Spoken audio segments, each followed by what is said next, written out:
Okay, so maglilinis tayo ng spark plug ngayon, guys.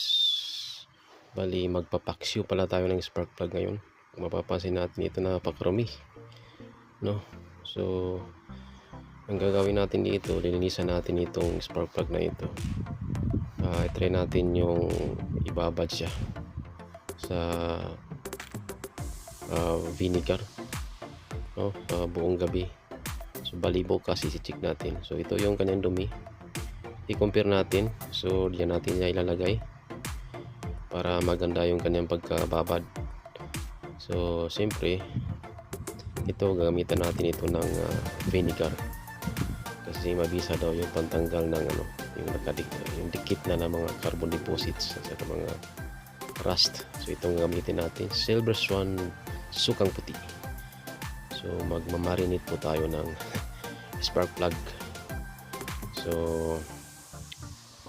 simple na itong gagawin. Itatry lang natin, tingnan natin yung result niya, no? So lalagyan natin ito ng vinegar.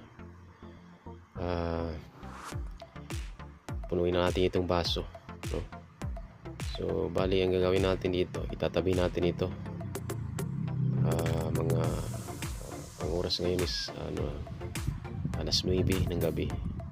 So bukas titingnan natin kung matatanggal ba, kung effective ba na pagtanggal ng ng mga rust o dumi itong vinegar, kung yung mga tawag na mga taya, no? Yan, tingnan natin kung matatanggal yung kanyang mga dumi, no? So okay, so ito na yung binabad natin sa vinegar. Talagang natanggal yung kanyang natanggal yung mga dumi niya. Binabad natin buong gabi. Sobrang dumi ito kahapon. Yan, parang effective. Ngayon lilinisan natin yan kung gamit natin ito tsaka ito. Testing natin sa makina, pero wala pa rito yung makina. So sunod na lang siguro na video. So tingnan natin yung kanyang result kung maganda. Okay.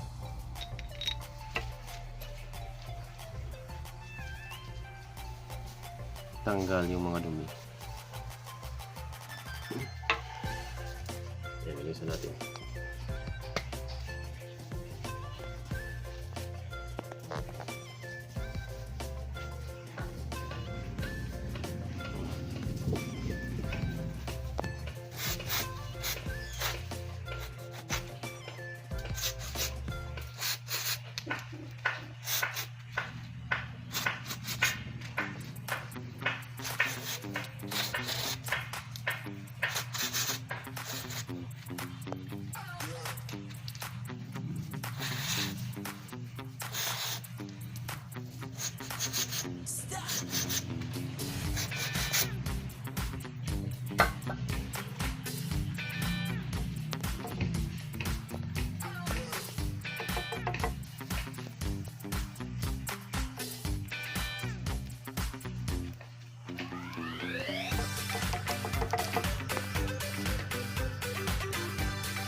Observe natin itong ilang araw kung hindi ba itong kakalawangin.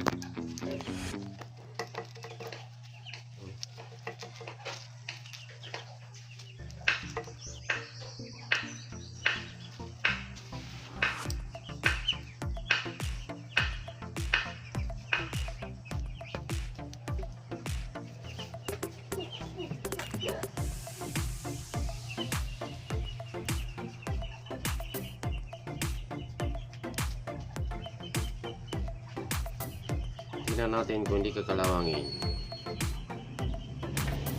Subukan natin.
Naman ito body cleaner,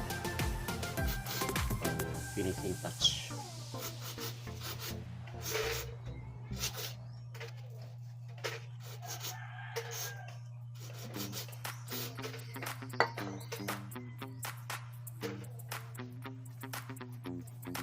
Okay, let it dry. Push mo lang.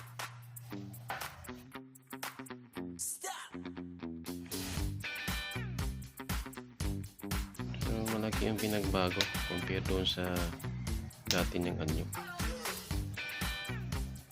Talagang nalinis siya.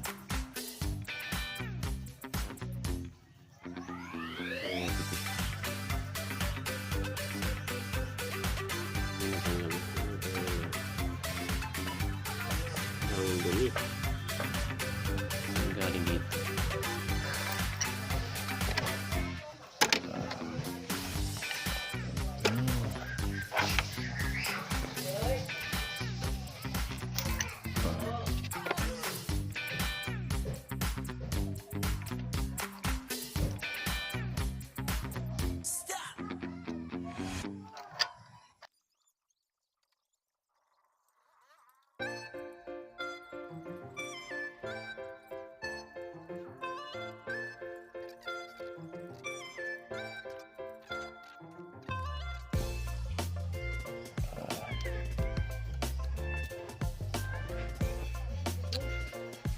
Hindi natin mga ignition coil.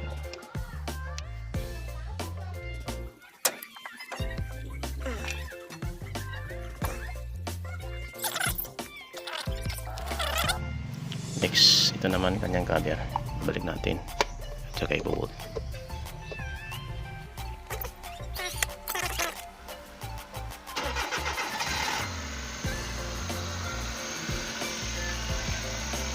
Yan.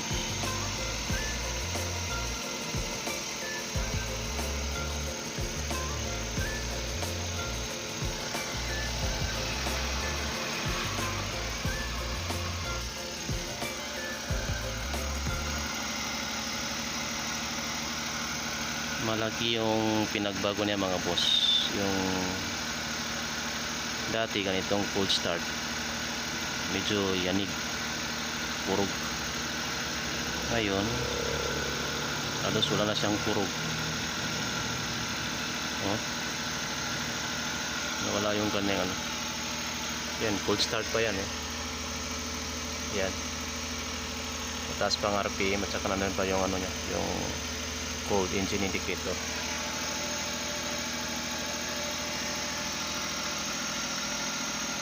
So, halos wala na yung yanig niya. So, ganyan lang mga bossing maglinis ng spark plug. So, ginagawa ko ito every time na mag-change oil ako. Nag-change oil kasi ako kahapon. So, ngayon na ako naglinis ng spark plug. So, kung napanood mo itong video hanggang dito, baka naman pwedeng pa-subscribe mga bossing, no? Para maka-upload tayo ng mga basic ng mga tutorial na malaking tulong sa mga baguhan sa makina, no? So hanggang dito na lang mga bossing, until the next video. So don't forget to subscribe kasi mag-upload pa tayo ng mga basic tutorials at mga tips. Okay, thank you very much.